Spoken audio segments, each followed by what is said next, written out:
I'm Sloane Crosley, the author of I Was Told It'd Be Cake, which is a collection of essays I had published in 2008. These essays depict many important events of my life and are pictured here in this lovely photo album. Today on this summer day, I decided to put on some of my favorite music and look back at these valuable memories. Stars creak, I should sleep, it's keeping me awake.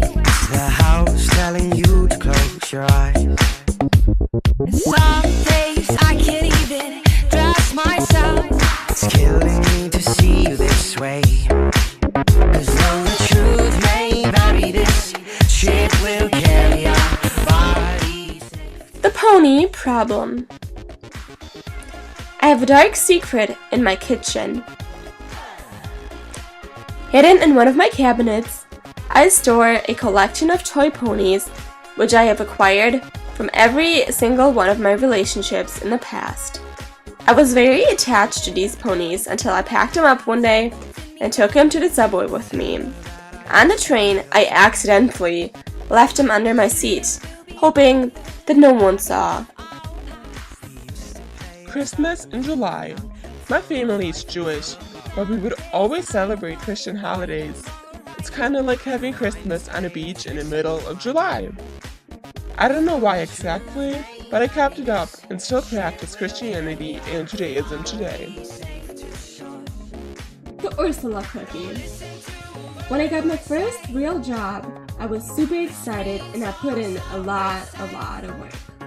But a few months later, I started skipping and slacking off, and Ursula started hating me. So one night, I decided it was a good idea to bake a cookie in the shape of her head. It wasn't, and on September 11, 2001, I signed my resignation letter. Bringing a machete to work day.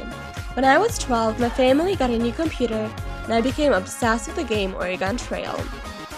Whenever I hated somebody, I would name a character after them and starve that character to death. The good people of this dimension. On the first floor of my apartment building, a restaurant was being built, and one morning at 7, I woke up from construction noise.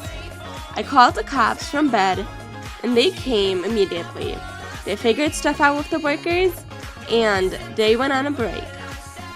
On their way back out, the police saw my neighbor who had been trying to dig into a different dimension, and they found him very suspicious. I felt bad, and I went to apologize later. Bastard out of Westchester. When I was a teen, we were supposed to move to Australia for my dad's job.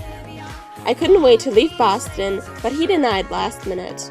Now I'm taking a break from looking at the photo album to finally see the movie which I was supposedly named after. Shockingly, I discovered that that was not true, and I called my mom, yelling at her.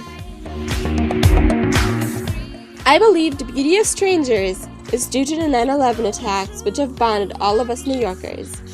I took a cab home and I left my wallet in the car, but because of this beauty of strangers, the first time, the second time, the third time, the fourth time, the fifth time, and this sixth time, I always got my wallet back. That's beauty of strangers. Fuck you, Columbus. I was moving apartments and I managed to lock myself out of my old place just as I was about to grab the last boxes. I called the locksmith and the guy helped me, but he charged a fortune. In the evening, when I got to my new place, I managed to lock myself out again. Had to call another locksmith, and oddly enough, it was the same guy as it was in the morning. And again, he charged a fortune. One night bounce. When I was a child, I asked my mom one night where babies came from. She told me that when a man hugs a woman tightly, he plants a seed in her, and that's where the baby comes from. Immediately following, I refused to hug my dad for several months. Sign language for infidels. I started a volunteering job at the museum in a butterfly exhibit because I knew butterfly and sign language. I hated the job, and most of the days I skipped. I never even got a key card to the museum. But I did always like going home after work. One night when I was at home, getting ready, I saw in a mirror that a butterfly had stuck to my vest. I rushed back to the museum, hoping I could get him back into his home, but I found that the doors were locked, and since I didn't have a key card, I couldn't get in. I decided to let the butterfly go and go back home. On my way, I saw a homeless man in a park. I remembered that I had a $20 bill in my pockets and decided he could use them better than me, so I snuck him into a sleeping bag. You on a stick.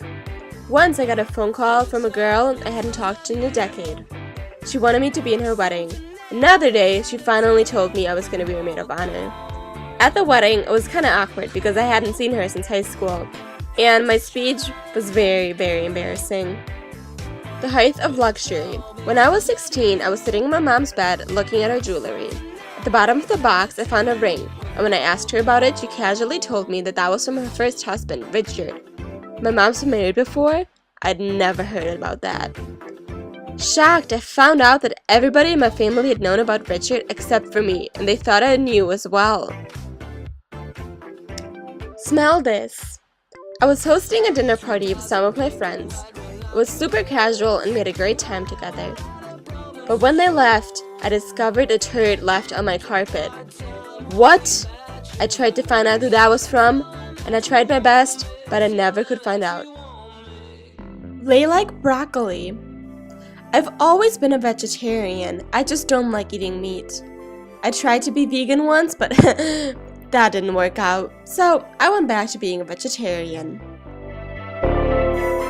Fever faker. I went in to get some blood tests done, and they came back with my iron levels way high. I went off to see a hematologist and was diagnosed with hemochromatosis, a very dangerous disease, and I was put to bed. But then I remembered eating spinach salad last night, and that was the reason why my iron levels were so high.